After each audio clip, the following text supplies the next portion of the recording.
this video I am going to explain you about the tenses, right? Tense मैं video already बना चुकी हूँ, बहुत लेंदी था, लेकिन इसलिए कुछ स्टूडेंट्स ने मुझे रिक्वेस्ट किया कि आप शॉर्ट में कम टाइम में बना दीजिए, जिससे कि जल्दी जल्दी हो जाए। ठीक है, तो टेंस जो होते हैं, टेंस क्या बताता है? टेंस आपको पता है टेंस क्या होता है? टेंस हमें बताता है वो काम चल रहा है या हो चुका है या होने वाला है, यही चीज तो बताता है टेंस। तो टेंस कितने तरीके के होते हैं? टेंस होते हैं इंडेफिनिट, प्रेजेंट, पास्ट, फ्यूचर, तीन होते हैं। इनके जो एस्पेक्ट्स हैं, तीन जो इसके जो एस्पेक्ट्स हैं, जो वो हैं indefinite, continuous, perfect and perfect continuous. चार एस्पेक्ट्स हैं, और ये प्रेजेंट में भी होता है, present indefinite, past indefinite, future indefinite, present continuous, past continuous, future continuous, present perfect, past perfect, future perfect. ठीक है, in the same way present perfect continuous, past perfect continuous, future perfect continuous. Present, past और future तीनों जो tense हैं वो इन चारों aspects में होता है। पहले मैं सब प्रेजेंट आपको एक्सप्लेन कर दूंगी। प्रेजेंट जिसको सिंपल प्रेजेंट भी कहते हैं, इंडेफिनिट है, प्रेजेंट इंडेफिनिट, सिंपल प्रेजेंट भी बोला जाता है। इसकी आइडेंटिटी मतलब इसकी पहचान क्या है? अगर हिंदी में जो यूपी बोर्ड के बच्चे हैं जो नहीं समझते, धीरे धीरे अभी नया नया सीख रहे हैं, उनके लिए है ये। बाकी जो कॉम्पिटिटिव एग्जाम्स के लिए जो प्रिपेयर कर रहे हैं उनके लिए मैं कुछ रूल्स दे दूंगी। ये तो एकदम बेसिक से मैं सिखा रही हूँ, लेकिन कुछ रूल्स इसके बाद मैं कुछ रूल्स दे दूंगी जिससे आप एरर फाइंड कर पाएंगे। ठीक है, प्रेजेंट इंडेफिनिट पे क्या होता है? इसकी आइडेंटिटी क्या है? जब भी हम कोई बात करते हैं, कोई भी सेंटेंस बोलते हैं, वाक्य बोलते हैं, तो उसका अंत जो है वो ता है, जाता है, खाती है, बोलती हूँ, जाती हूँ, नहीं जाती हूँ, नहीं करती हूँ, ता, ती, ते, ये एग्जैक्ट चीज है जिससे हम पहचान जाते हैं कि दिस इज इंडेफिनिट टेंस, ये इंडेफिनिट टेंस है। ठीक है, एक तो ये हो गया। दूसरी चीज है third person singular noun. Third माने तीसरा आदमी। पहला आदमी वो होता है जो बात कर रहा होता है, दूसरा आदमी जो बात सुन रहा होता है, माने जिससे हम बात कर रहे होते हैं, सेकेंड पर्सन। और तीसरा आदमी या थर्ड पर्सन कौन होता है? जिसके बारे में हम बात कर रहे हैं, जो ना बात कर रहा है और ना बात को सुन रहा है, उसके बारे में बात हो रही है, किसी तीसरे आदमी की बात हो, और वो भी एक अकेले की। जैसे मैंने किसी से कहा कि तुम्हारे पापा आज मेरे घर आएंगे, तो मैं तुम्हारे पापा करके तुमसे बात कर रही हूँ, तो तुम हो गया सेकंड पर्सन, मैं हो गया फर्स्ट पर्सन, और तुम्हारे पापा आएंगे तो वो हो गए तीसरे आदमी, थर्ड पर्सन, किसी तीसरे की बात हो रही है, और वो हो गया एक, वो भी एक अकेले की बात होगी। तो तीसरे आदमी की बात हो और एक अकेले की बात हो तो हाँ में, एफर्मेटिव में होगा। एफर्मेटिव माने जिसमें हाँ में बात होती है, उसमें जो भी वर्ब होगा, जो भी काम होगा, उसमें एस या ईएस लगा देंगे। एस लगाएंगे या ईएस लगाएंगे। ईएस किस में लगता है? ईएस किस में लगता है? ईएस लगता है किसमें? जो भी वर्ड आपका एंड होता है, S, H, C H, S H, X, Z, O, इन 7 लेटर्स से अगर कोई वर्ड एंड हो रहा है तो उसमें लगेगा ईएस। जैसे हमने कहा गो, ओ से खत्म हुआ तो ये हो जाएगा गोज। ठीक है, कैच, CATCH, कैच, कैच किससे? CH से खत्म हुआ, CH ये है तो इसका हो जाएगा कैचेस।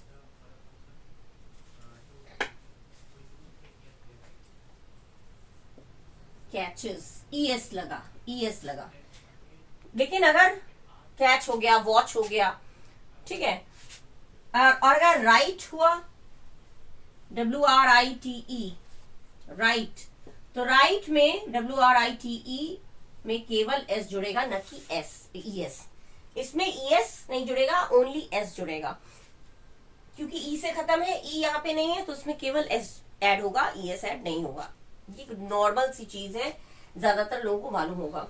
अगर इन लेटर्स से कोई शब्द, कोई वर्ड एंड हो रहा है तो उसमें ES लगाएंगे वर्ब में, अदरवाइज ओनली S। ठीक है, तो अगर हाँ में किसी तीसरे आदमी की बात हो और वो भी एक अकेले की बात हो, तो हाँ में बात हो रही है तो वर्ब में SES लगा देंगे, वर्ब माने काम। और अगर ना में बात हो रही है या इंट्रोगेटिव, ना में बात हो रही है माने मना करना, रिफ्यूज करना, और इंट्रोगेटिव माने जिसमें पूछा जा रहा है, सवाल किया जा रहा है, ऐसी अगर बात हो तो तीसरा आदमी एक अकेले के साथ हम डज लगाएंगे, डू में ES लगा देंगे, डज लगा देंगे, और डज लगाने पे वर्ब में SES नहीं लगेगा। ठीक है, जहां डज लगा वहां SES नहीं जोड़ना है, ये चीज ध्यान रखिएगा। अगर हाँ में बात हो रही है तो वर्ब में SES लगा देंगे, और अगर ना में बात हो रही है और अगर पूछने वाली सवाल किया जा रहा है क्या तुम स्कूल जाते हो या तुम स्कूल क्यों नहीं जाते हो, पूछने वाला हो गया, तो उसमें वर्ब में SES नहीं लगाएंगे, उसमें हम डू में ES लगा देंगे, डस कर देंगे। ठीक है, डू में ES ऑलरेडी लग चुका है तो वर्ब में SES नहीं लगाना है। यही मेन चीज है, और कुछ भी इसमें कंफ्यूजन वाली चीज नहीं है। लेकिन ये जो मैंने बताया ये चीज अप्लाई होता है only for third person singular number, किसी तीसरे की बात हो और एक अकेले की बात हो तो ये चीज अप्लाई होगा, ये फॉर्मूला, ये रूल यूज होगा, अदरवाइज नहीं होगा। सेकेंड पर्सन की बात हो रही है, वह एक से ज्यादा लोगों की बात हो रही है, मेरी बात हो रही है, तो SES का चक्कर ही नहीं है। ठीक है, ये हो गया, ये हो गया इसकी पहचान। थर्ड पर्सन सिंगुलर नंबर के साथ ये बता दिया, हाँ में बात हो रही तो वर्ब में SES, ना में बात हो रही है इंट्रोगेटिव है तो डस। अच्छा, बाकी सबके साथ डू। ठीक है, एफर्मेटिव में कंस्ट्रक्शन जो है, स्ट्रक्चर कैसे बनाएंगे, हाँ में बात हो रही है तो हम पहले रीअरेंजिंग भी आता है आपको कॉम्पिटिटिव एग्जाम्स में, रीअरेंज में किसको कैसे इधर उधर जोड़े, पहले सब्जेक्ट होगा, उसके बाद वर्ब होगा, फिर ऑब्जेक्ट होगा अकॉर्डिंगली। तो एफर्मेटिव में पहले सब्जेक्ट होता है, उसके बाद वर्ब का फर्स्ट फॉर्म, उसके बाद object, first form, second form, third form आप लोगों को रटना पड़ेगा। ठीक है, बाय हार्ट उसको पढ़ लीजिएगा बस। तो मैं खेलता हूं, मैं किसकी बात हो रही है, सब्जेक्ट मैंने मैं, आई हो गया, और काम क्या है, वर्ब क्या है, खेलना। ऑब्जेक्ट आई प्ले, अगर क्रिकेट तो क्रिकेट हो गया, फुटबॉल हो गया, वो ऑब्जेक्ट हो गया, ऑब्जेक्ट या अदर वर्ड्स हो जाएंगे। मैं हुआ तो प्ले, तुम हुआ तो भी प्ले, लेकिन वो खेलता है। अब वो अपने आप को वो नहीं बोलते हैं, जिससे बात करते हैं उसको भी वो करके बात थोड़ी करते हैं, वो किसी और के लिए बात करते हैं। तो वो खेलता है तो इसमें लग गया S या ES लगता है, ये Y से खत्म है, Y इनमें तो नहीं आ रहा है, इसका मतलब ES नहीं जोड़ना है, हमें केवल S जोड़ना है, S लगा दिया, सिंपल। वे लोग खेलते हैं, प्लूरल हो गया, एक से ज्यादा हो गया, है तो किसी तीसरे की बात, हमारी तुम्हारी नहीं हो रही, किसी तीसरे की बात हो रही, लेकिन एक से ज्यादा है। दे मतलब, वे लोग मतलब दे बहुत सारे हो गए, एक से ज्यादा, लेकिन हमारा शर्त था सिंगुलर होना चाहिए, तो इसके साथ भी प्ले न कि प्लेस। ठीक है, केवल ये चीज है जो तीसरा आदमी है और एक अकेला सिंगल। ठीक है, सिंगुलर नाउन, उसके साथ S या ES अकॉर्डिंगली हम लोग ऐड कर देंगे। ठीक है, क्लियर।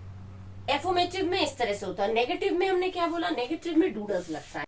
अच्छा, अब नेगेटिव हुआ तो क्या हुआ, नेगेटिव में मैंने कहा था डू डज लगेगा। ठीक है, डज किसके साथ लगेगा, किसी तीसरे की बात करें और वो भी अकेला, उसके साथ डज, बाकी जितने बच गए, मैं, तुम, वो नहीं, वो के साथ वो और मैं, एक से ज्यादा हो गया तो सबके साथ डू। सब्जेक्ट लगेगा डू या डज लगेगा। थर्ड प्लेस पे नॉट, हमेशा थर्ड प्लेस पे नॉट लगता है, उसके बाद वर्ब का फर्स्ट फॉर्म, फिर ऑब्जेक्ट। जैसे मैं खेलता हूँ, मैं खेलता हूँ, नहीं मैं नहीं खेलता हूँ, तो पहले सब्जेक्ट, किसकी बात हो रही है, मेरी बात हो रही है, तो आई, उसके बाद डू डज में से क्या लगेगा, आई के साथ लगेगा डू, तो हम डू कर देंगे क्योंकि तीसरे के आदमी की बात नहीं हो रही। थर्ड प्लेस पे होगा नॉट, तो नॉट कर दिया। वर्ब क्या है, काम क्या है, खेलना, play. I do not play, मैं क्रिकेट नहीं खेलता हूं तो I do not play cricket, object आ जाएगा। अच्छा, वो नहीं खेलती है, वो नहीं खेलती है, खेलती है से क्या पता चला, लड़की, लड़की मतलब हो गया शी। तो वो करके हम किसी एक की बात कर रहे हैं ना, अपने आप को वो नहीं बोलते हैं, जिसके साथ बात करते हैं उसको भी वो नहीं बोलते हैं, है ना, किसी और के लिए वो यूज करते हैं। तो वो नहीं खेलती है, किसी एक की बात हो रही है, तो शी सब्जेक्ट हो गया, शी। डू डज में से हमारा आया does, she does. Third place पे हमारा आया नॉट, पहुंच हो गया, मैं यहाँ पे अलग से लिख देती हूँ, बिल्कुल फर्स्ट पहुंच जा रहा है। सेकेंड वाला जो सेंटेंस है आपका, यहाँ पे लिख दीजिए, ये फर्स्ट था, ये सेकेंड था, और ये आपका थर्ड था। तो सेकेंड वाला सेंटेंस, शी वो नहीं खेलती है, शी सब्जेक्ट आया, डू डज में से आया डज, फिर थर्ड प्लेस पे आया नॉट, और उसके बाद आया वर्ब यानी कि play, she does not play. तीसरे आदमी की बात की, एक अकेले की बात की तो डज लगा दिया। सब्जेक्ट हो गया, ये आपका सब्जेक्ट हो गया, ये आपका डज लग गया, हेल्पिंग वर्ब नॉट लगा, उसके बाद ये वर्ब का फर्स्ट फॉर्म आ गया। दिस इज द रूल, ठीक है। नेगेटिव। अच्छा, सीता और गीता मेरे साथ बात नहीं करती हैं। अब इसमें मेरे सब्जेक्ट कौन सा होगा, मेरे होगा या सीता गीता होगा? कंफ्यूजन। बात करने का काम कौन करता है? ये वर्ब किसके लिए यूज हो रहा है? मेरे, सीता और गीता, ये बात करने का काम किसके लिए हो रहा है? सीता गीता। तो सब्जेक्ट सीता गीता, सीता और गीता। तो थर्ड वाला क्या हो जाएगा? Sita and Gita, Sita and Gita. आपकी तीसरे की भी बात हो रही है, मैं अपनी नहीं, तुम्हारी नहीं, किसी तीसरे की बात हो रही है, लेकिन एक नहीं है, यहाँ पे दो लोग हैं। सीता है, गीता है, दो लोग हैं, ठीक है। दो लोग होंगे तो डज नहीं लगेगा, हमारा डू लगेगा। सीता एंड गीता सब्जेक्ट हो गया, डू डज में से हमने कर दिया डू, थर्ड प्लेस पे कर दिया नॉट, और वर्ब कर दिया play. Sita and Gita do not play. यहाँ पे अगर डज कर देंगे गलत हो जाएगा, क्योंकि यहाँ पे दो लोगों की बात है और हमारा शब्द था सिंगुलर होना चाहिए, एक होना चाहिए, लेकिन यहाँ पे दो लोग हैं, सीता और मैं, सीता और तुम, उसके साथ कोई भी नहीं होना चाहिए, एक एकदम सिंगल पर्सन होना चाहिए, तो उसके साथ डज लगेगा, अदरवाइज डू। सिंपल, ठीक है। अच्छा, इसके बाद इंट्रोगेटिव में क्या होगा? डू डज इधर आ जाता है, सब्जेक्ट इधर चला जाता है, ठीक है। इंट्रोगेटिव बता रही हूँ, ये तो क्लियर हो गया आपको? तुम नहीं खेलते हो, तुम अगर आया तो तुम के साथ भी यू, और do not, you do not, तुम नहीं खेलते हो, यू डू नॉट प्ले, मैं नहीं खेलता हूँ, आई डू नॉट प्ले। किसी तीसरे की बात करी तो डज हो गया, और वो भी एक अकेला हुआ तो डज हो गया, क्लियर। अब इंट्रोगेटिव, अब आपका आया इंट्रोगेटिव। इंट्रोगेटिव में जो इंट्रोगेटिव सेंटेंस होते हैं दो तरीके के होते हैं। एक तो ऐसे सवाल होते हैं जिसका जवाब हाँ या ना में हो जाता है। क्या तुम चाय पीते हो? क्या तुम स्कूल जाते हो? हाँ या ना में हो जाएगा। और एक सेंटेंस ऐसा होता है जो डबल इंट्रोगेटिव, जिसमें हाँ या ना में जवाब नहीं होता। जी तुम स्कूल क्यों नहीं जाते हो? तुम चाय क्यों नहीं पीते हो? या तुम चाय क्यों पीते हो? इसका जवाब तो हाँ या ना में नहीं होगा।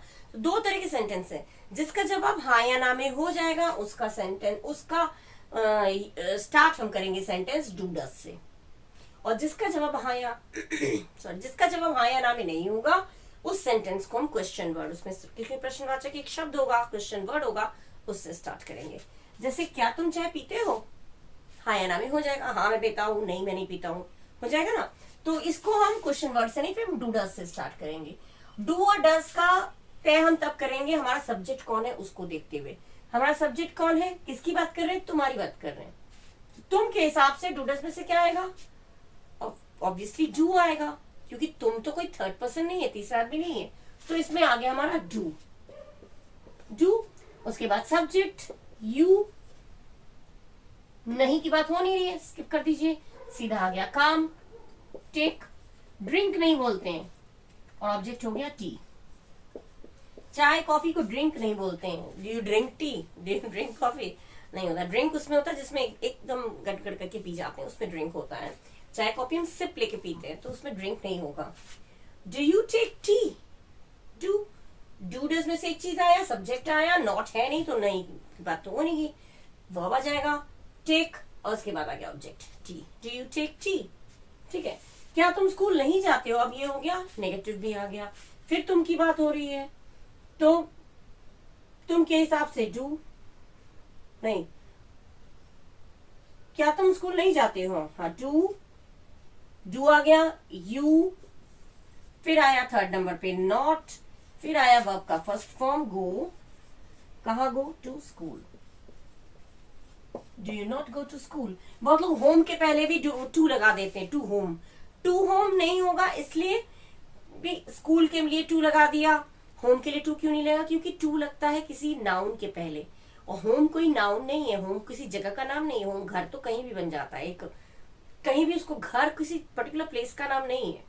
हाउस हो सकता है टू हिज हाउस, लेकिन या हाँ टू माई होम अगर आ गया, इसमें आ गया तो हो सकता है, लेकिन एकदम एग्जैक्ट होम के पहले नहीं आएगा। डू यू, देखिए डू फिर यू फिर नॉट फिर वर्ब का first form object. Do you not go to school? Do you not go to school? वो कहाँ जाता है। अब इसमें हाँ या ना में जवाब नहीं होगा, तो हमें पहले जिससे हम सवाल कर रहे हैं, जो प्रश्नवाचक शब्द है, क्वेश्चन वर्ड है, उसकी इंग्लिश सबसे पहले आएगी। कहाँ, कहाँ की इंग्लिश सबसे पहले आएगी, where.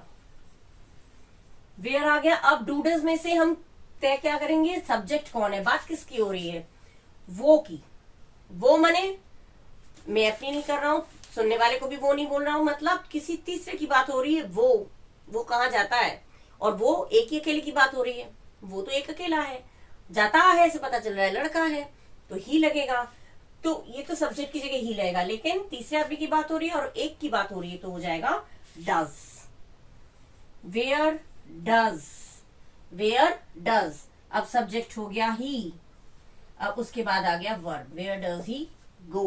Where question word, do does लगा, सब्जेक्ट लगा ही, नॉट की बात हो नहीं रही है, नॉट आएगा तो वो कहा नहीं जाता है, तो नॉट यहाँ आ जाएगा, उसके बाद वर्ब, लेकिन नॉट है नहीं, तो यहाँ पे हो गया सीधा वर्ब का first form, where does he go, वो कहाँ जाता है।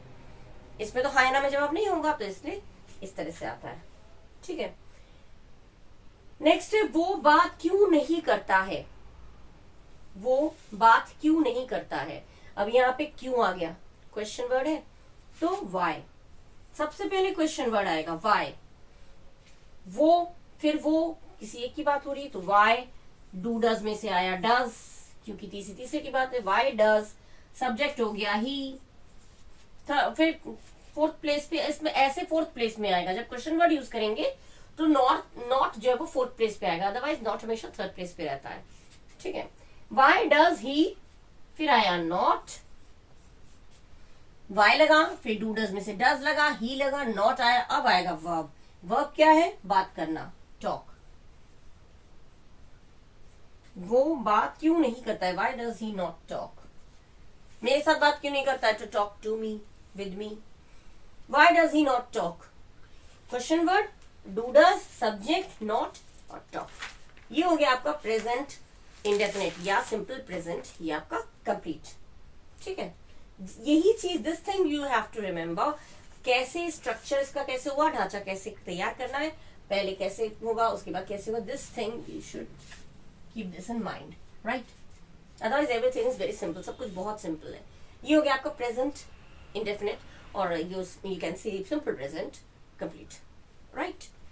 अच्छा, लिंकिंग वर्ब, इसी में आपको एक्सप्लेन कर दूं। लिंकिंग वर्ब, लिंकिंग वर्ब में इज एम आर का यूज होता है। सिंपल प्रेजेंट में भी आता है ये, और पास्ट में भी आता है। प्रेजेंट इंडेफिनिट, पास्ट इंडेफिनिट दोनों में आता है लिंकिंग वर्ब। लिंकिंग वर्ब कौन सा होता है, लिंकिंग वर्ब में इज एम आर आता है, लेकिन ये वो कंफ्यूज मत होइएगा कंटिन्यूअस के साथ। कंटिन्यूअस टेंस जो होता है, रहा रही, उसमें भी वर्ब आती, ये हेल्पिंग वर्ब के रूप में यूज होता है, लेकिन यहाँ पे ये वर्ब के रूप में यूज होता है। लेकिन ऐसे वर्ब को लिंकिंग वर्ब कहते हैं। इसमें क्या होता है, लिंकिंग वर्ब कौन सा होता है, इसमें पहचान बता दूं मैं, आइडेंटिटी क्या, उसकी आइडेंटिटी आपकी आएगी, रहा नहीं है, सॉरी है, हूं, इस तरह से आता है हूं से प्रेजेंट में, और था, थी, थे, ये से एंड हुआ, तो ये हो जाएगा पास्ट में, से एंड होता है हूं से है हूं या था, थी। जैसे मान लीजिए इसमें वर्ब, जो मेन वर्ब है वो ये नहीं होता है, इसी में वर्ब इसी को मानेंगे, इस एमआर को एज अ वर्ब मानेंगे, लेकिन कौन सा वर्ब, लिंकिंग वर्ब। जैसे फॉर एग्जाम्पल मैंने दिया I am your friend, I am your friend, मैं तुम्हारा दोस्त हूं, तो ये हो गया आपका लिंकिंग वर्ब। मैं तुम्हारा दोस्त हूं, कोई काम हुआ इसमें, कोई काम तो नहीं हुआ, मैं तुम्हारा दोस्त हूं। तुम बहुत चालाक हो, you are very clever, you are very clever, too clever, तो ये हो गया आर, ये भी लिंकिंग वर्ब हो गया। और वो महान नेता थे, नेता, नेता थे, थे आया, पास्ट में आ गया, तो he was a great leader. तो वॉज लगेगा, वही जो डस का नियम था, वॉज रहेगा किसी एक के साथ, वही थर्ड पर्सन, और आई के साथ भी एक और जुड़ गया, आई के साथ भी वॉज आता है। मैं बहुत चालाक था, कोई बोलता नहीं है, मैं बहुत चालाक था। आई वॉज वेरी क्लेवर, पहले मैं बहुत बुद्धू था। आई वॉज वेरी डम, बिल्कुल फूल, फुलिश, कुछ भी। तो ये वॉज आया, आई के साथ आता है, और थर्ड पर्सन सिंगुलर नंबर के साथ भी वॉज आता है। और वर्क किसके साथ आता है? प्लूरल के साथ, यू, वी, दे, या प्लूरल के साथ, तुम, हम, या वे लोग, या एक से ज्यादा लोगों का नाम हो गया तो वर्ब। इज लगेगा थर्ड पर्सन सिंगुलर नंबर के साथ, एम तो आई के साथ आता है, और आर एक से ज्यादा लोगों के लिए। ठीक है, आर जो यूज होता है वही वर्ब, मतलब यू, वी, दे, इनके साथ आर आ जाएगा। ठीक है, ये हो गया आपका लिंकिंग वर्ब। अच्छा, इसमें एक चीज ध्यान रखिएगा, इसमें नॉट, इसमें नहीं के लिए तो नॉट, अगर कभी नहीं, एक मिनट, नहीं के लिए तो नॉट आएगा, नहीं के लिए नॉट आएगा। जैसे I am not your friend, मैं तुम्हारा दोस्त नहीं हूं, मैं तुम्हारा दोस्त नहीं हूं, तो नॉट आ गया। ठीक है, लेकिन अगर कभी नहीं आया, कभी नहीं, तो यहाँ पे नेवर आएगा। एक ही सेंटेंस में कभी नहीं आया तो नेवर आएगा। यहाँ पे अगर नॉट करेंगे तो ये this will be wrong, never आएगा, नॉट नहीं आएगा। कभी नहीं अगर किया तो नेवर आएगा, नॉट नहीं आएगा। बस लिंकिंग वर्ब इतना ही है। इसके बाद नेक्स्ट हमारा आएगा present continuous. Simple present tense और लिंकिंग वर्ब दोनों हम लोगों ने समझ लिया। अब हम लोग इसके बाद वाले वीडियो में पढ़ेंगे continuous tense. Continuous, present, past, future बहुत ही सिंपल है। तीनों को मैं एक साथ आपके साथ शेयर करूंगी। टिल देन नेक्स्ट वीडियो तक, till then bye bye, thank you. और अगर आप लोगों को अभी तक आप लोगों ने सब्सक्राइब नहीं किया मेरा चैनल, तो प्लीज प्लीज सब्सक्राइब भी करिए, ज्यादा से ज्यादा शेयर करिए, लाइक करिए, कमेंट भी करिए। ठीक है, इसके अलावा कुछ और भी आप लोगों को समझना है तो वो भी मुझे कमेंट करके दे सकते हैं। ठीक है, till then bye bye and thank you.